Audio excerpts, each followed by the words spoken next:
Away from other sports now to football, and this is a soccer-mad country, really. The 2016-2017 Nigeria Professional Football League NPFL season comes to a close this weekend with the race for the title to be decided on the final day. Playing just their second season in the top flight, MFMFC are hoping to upstage Plateau United when they take on El Kanemi Warriors in Maiduguri. Plateau top the table with 63 points, while MFMFC are second with 62 points. The league leaders play at home against Enugu Rangers, the defending champions, who cannot defend their title this season, who have survived relegation as well after a challenging start to the season. But uncertainty surrounds the final day match between Niger Tornadoes and Shooting Stars of Ibadan. Tornadoes could get 3 points without kicking a ball after players of Shooting Stars embarked on an indefinite strike over unpaid wages.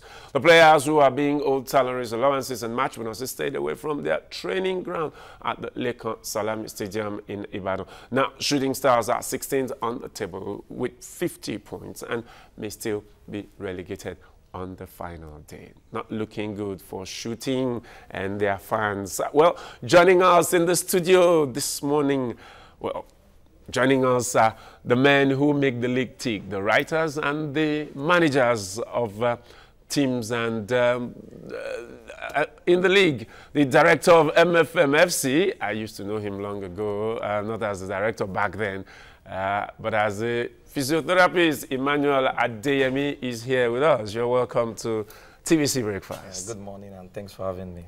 All right, cool. It's good to see you smile like this, that MFM is hoping to win the league. Yeah, it's a lot doing, and we are grateful to God and also to the church, the team, the management, and also to our coaches and technical crew.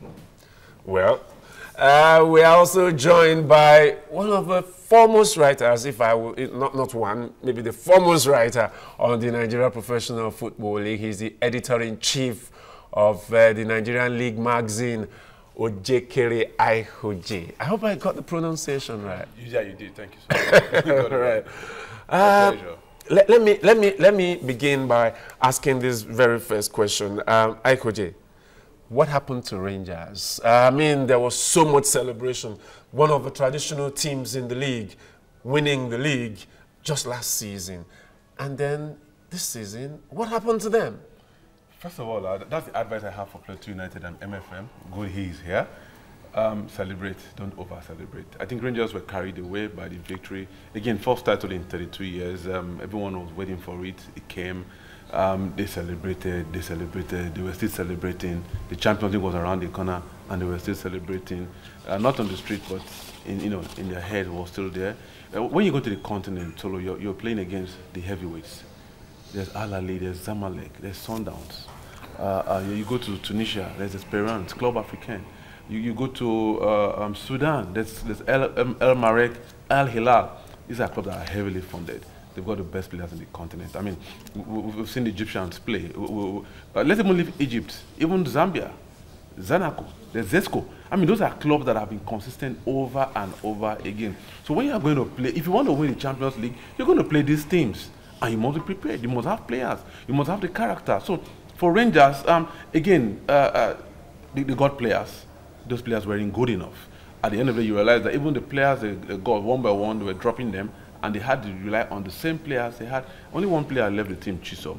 So are we going to say that the exit of Chisom crippled Rangers? No, they just didn't prepare. Was that team really good enough, or there were other reasons why they won the league? Many reasons. Why they won the league? The team was good enough. That's why they were the best team, clearly, last season.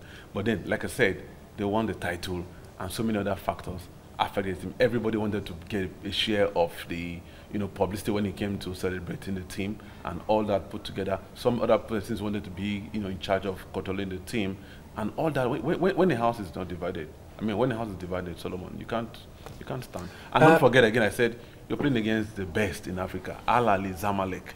So with the quality of the Nigerian league, are you saying that the champion of the Nigerian league is not amongst the best? If the Nigerian league was rated that high, does that not question the integrity of the league and the quality of the league itself if we can't play amongst the best?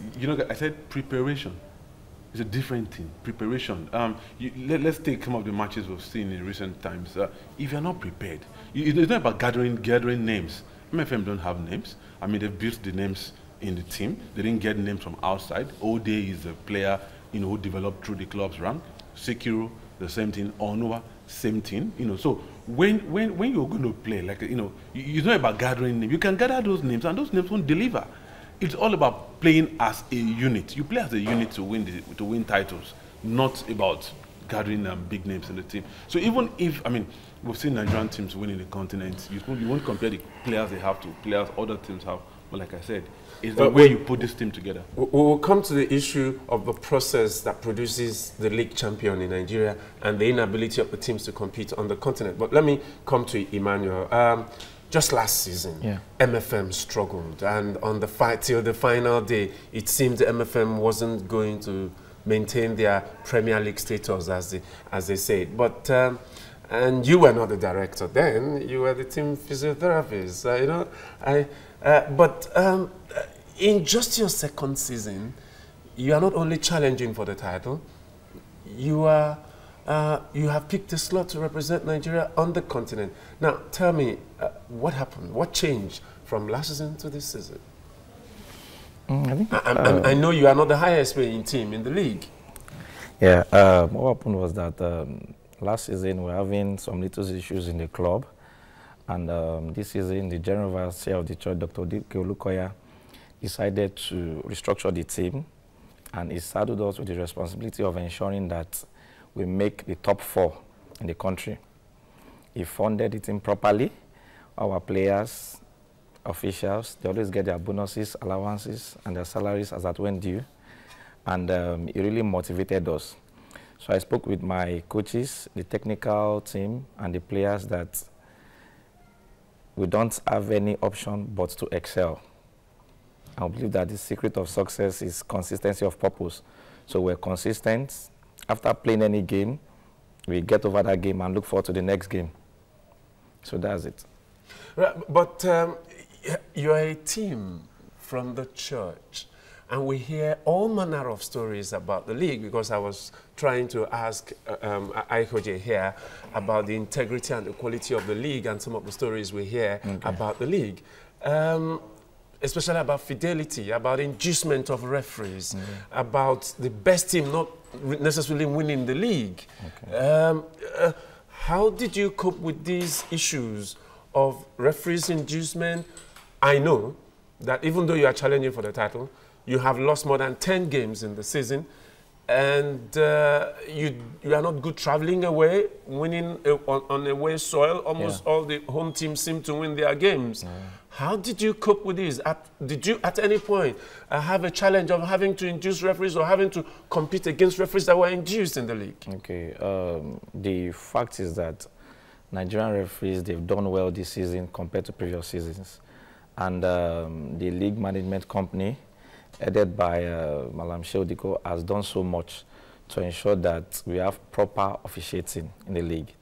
And the Nigerian Referees Association, headed by the president, Mr. Tadi Aziz, had ensured that hearing referees are being sanctioned appropriately. So for us, we believe that football is a 90-minute game. We tell our boys, just go there and play. Go there and play. And by the end of the day, let's see what we can achieve. And to the glory of God, the Lord has been helping us. Referees are humans. They can make mistakes, just a slip of second. So, but we believe that our boys should go there, they should play, and they should forget whatever is happening. But basically, the referees, they've done well this season. That's the truth. You are going to El Kanemi. Yes. That's not a good hunting ground for a lot of teams. Yeah. And you are not good traveling away. Yeah. But I have had you make a lot of boasts. Your players have boasted. You are going to give it all. You want to beat Plateau United, hoping that Plateau United will sleep. And you are doing so much prayer. Does prayer really count? If others too pray, when you prepare well, you will win well, but you've not really won a lot of matches away. How do you now think you upstage Plateau United? We believe that proper preparation prevents poor performance. We've been preparing, and Plateau United is also a good side. But the church, headed by Dr. Daniel Lukoya, has given us all we needed. Tomorrow we'll be flying down to Maiduguri And you'll be flying. Yes. It's not often we hear that sort of story in the league, I coach. No, it's just this year. So, most of the teams that have played in Maiduguri have done that. When I was in Maiduguri, the message from the governor was, look, if you're going to Kano, Kaduna, you drive, but if you're coming down south to play Port Harcourt, Uyo, you fly. So it's regular in the league. It's a norm now in the league. How is that sustainable financially, economically? How much do the clubs ever make from the league? What is the worth of the league that clubs will have to spend so much money chartering flights or even paying for flights to earn a match? No, so let's get it right. There are just a few venues where you have to fly to. You look at the teams in the league. There's Ibadan, there's Lorry, there's Port Harcourt. There is if you're going up north, just like the teams in the north. If you're going to the east, you don't have to fly. If teams coming from the east to the south, but if you're going to the north or teams from the north to Ekanemi, I mean that's like the end, one end of the country, Lagos, Uyo. You know, if you're going that direction, then the best thing for you to do is to fly. And how many times? Just once. MFM will go there once. They come here once. There's Katsina? Yeah, there's Katsina. Kano, 3. Okay. 3. So it's not that expensive. Again, don't forget that at the end of the season, from the broadcast right, clubs also have their own Do they still have a broadcast rights? Oh, sure they do. Yeah. Really? Yeah. Issues, but they still, I mean, the contract hasn't been revoked. I'm sure you know that. You know, so but I thought the other party has withdrawn voluntarily. There was something happened and another thing happened. The games are back on TV. I'm sure you know that too. But how would you assess the league generally? As a young man, I followed the league. I had records of my favorite team then, Iwaya National, and I knew all the players. And I knew that, I know crowds, spectators will come to the stadium and watch the games, whether the English Premier League was going on or not in the late 80s and then maybe to the early 90s. But these days, we don't see the crowd at the stadium. Maybe MFM at the Agege Stadium with 4,000 capacity stadium, it doesn't even get full to capacity really. But how would you assess the league with the low spectator turnout in most of the venues? I think the league has improved. I mean, I was in Maiduguri. I saw, talking about that match attendance now, it was marvelous. Maiduguri has always been like that. Same for Kano, when Kano Pillars play. Even if Pillars are playing, truth be told, so if you have a team in TVC and play Kano Pillars in Kano, it's going to be a full house. They don't want to know the opponents. They want to watch their team. Same with same here with MFM in Agege. It's a compact stadium. You go to Europe, not all the stadiums are big. You see, the mistake we keep doing is that we compare Nigeria and England, Nigeria and the EPL. What about the Belgian league? How many big teams are in Belgium solo? You go to Belgian league. How many big teams are in Belgium solo? You go to Scandinavia. What's the size of the facilities there? You go to La Liga. Take away the big teams. You know. Facility. So you see, that's we keep comparing. Don't forget, that was the old Division 1, and then the EPL came. Now the Premier League. So we keep comparing ourselves, or people keep making comparisons with the EPL. Let's go to Europe. Use the other leagues. I mean, the Belgian league. Let me direct that question to the director of MFM. MFM headquarters is in Onike. The closest stadium to Onike is in Yaba, and the closest stadium is in Surulere. But I think you guys were so scared that you will not be able to fill Teslim Balogun Stadium, so you had to go to Agege. But then you get the spectators in Agege, but you are not an Agege team. How do you manage to do that? Yeah, by the grace of God, MFM is everywhere in Nigeria, not just in Nigeria, around the world. So we have our branches. We have pastors, we have sports directors from different branches that mobilize their fans and their supporters to come to the stadium. Because what the General Overseer, Dr. Oluka, really wants is to reposition the youth, to ensure that it takes away the youth from the street and makes them meaningful and useful to their families, to ensure that they rediscover their destinies, and they are useful to not just to themselves, but to the nation. You are going to Teslim next season because you'll be playing in the CAF Champions League. So let me correct. I've been saying it. People ask me, they don't have to go to Teslim. Yes. What you need is a good facility. Yes. I think it's good. Yeah. Well, you're not CAF. No. See, so that's, have you, when other teams, we're talking about, have you seen other teams play? You don't have to play in a 100,000 capacity stadium if you're playing the CAF Champions League. What you need to know is a decent playing pitch, number one. Two, Your stand doesn't have to look like Teslim. Well, What you need... you are not CAF. No, I'm telling you, I'm not because CAF, of time, I'm because not of MFL, time. but I'm telling you that all you need, first of all, is a decent facility. It's not the size of the facility, it's the quality of the facility. Certainly, Teslim is a more decent facility. Is Agege bad? But let's no, I'm asking the question, not you. Agege is not bad. Right. I'm just correcting the fact. It's not the size. Okay. Yeah. It's the quality. Until CAF comes to inspect, okay, then no we'll problem. see. But then, whether Plateau, whether MFM upstages Plateau or not, you are playing in that Champions League. Yes, we are. With the salary cap, with playing against the best teams on the continent, do you think that this present crop of players you have now, don't try to... I understand.